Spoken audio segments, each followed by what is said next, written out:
Welcome to the Quest Forums channel. For this video, I want to discuss another of the essays of C.S. Lewis. This one's called The Pain of Animals. And it's a very complicated subject, and I write a bit more than I'm going to say in this video, but I discussed that in the article that I have included a link to below. And if you want more of my thinking behind this, you should definitely check that out. But for here, I just wanted to try to present the simplest summary that I can of Lewis's position and also of my response to it.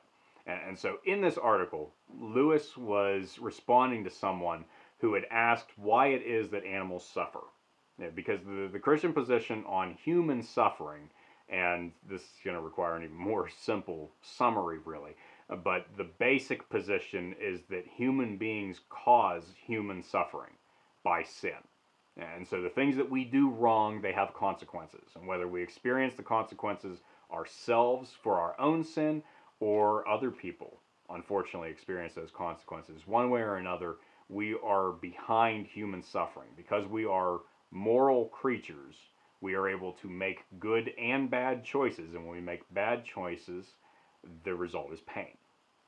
But animals, of course, they're not moral creatures. They don't make choices that way. And so why then should they be punished as we are?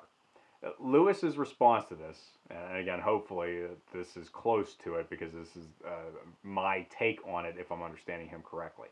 But his answer was to essentially say that animals don't suffer, that they certainly don't suffer in the way that we do. Because they are not moral creatures and because they are not conscious in the same way that we are, they cannot experience suffering because they cannot process suffering.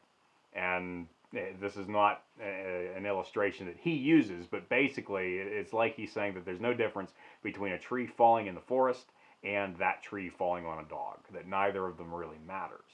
Now, I have a problem with his take on this, and it's an area where I do disagree with him, because I think we are all capable of telling that there is something considerable to the suffering of animals. And we empathize with it. We can see ourselves reflected in them, that their suffering is like our suffering. And we really do have to come to terms with the reason why that is. And Lewis does not, as far as I'm concerned, do so. You know, his position is based on some secular assumptions, really.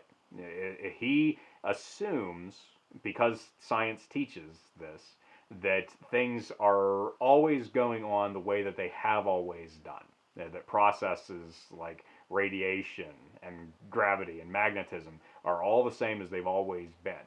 And so as a result, he accepts the idea that the Earth has existed for billions of years and that animals lived and suffered and died for billions of years before humanity arrived.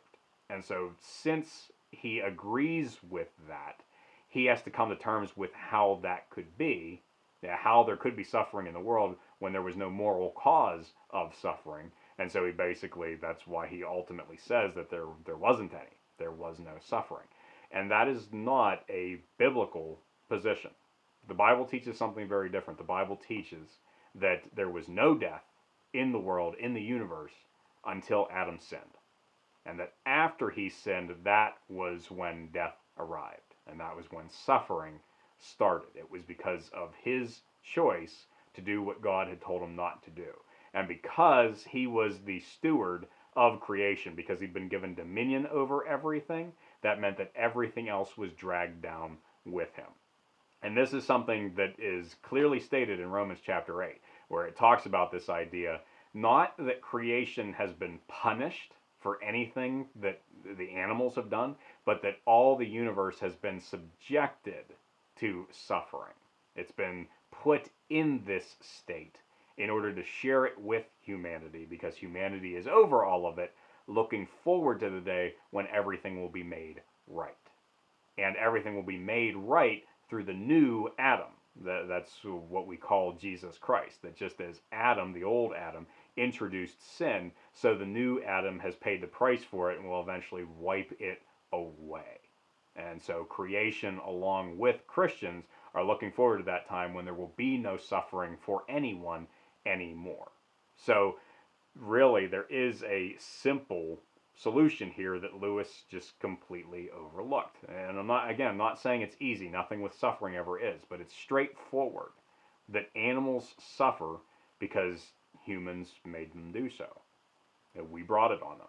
And so they are a reminder of what we have done, but they're also a reminder that things are going to be made right. And not by us, but by Christ.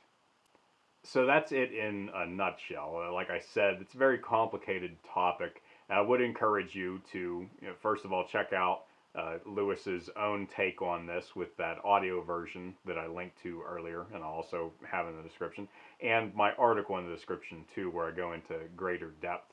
But hopefully, this has given you a picture of the discussion and given you an understanding of what the Bible has to say on this issue of the suffering of animals. Thank you so much for checking out this video. If you have anything that you want to share here or discuss or ask about, you can put that down in the comments. And as I always say, until next time, keep looking up.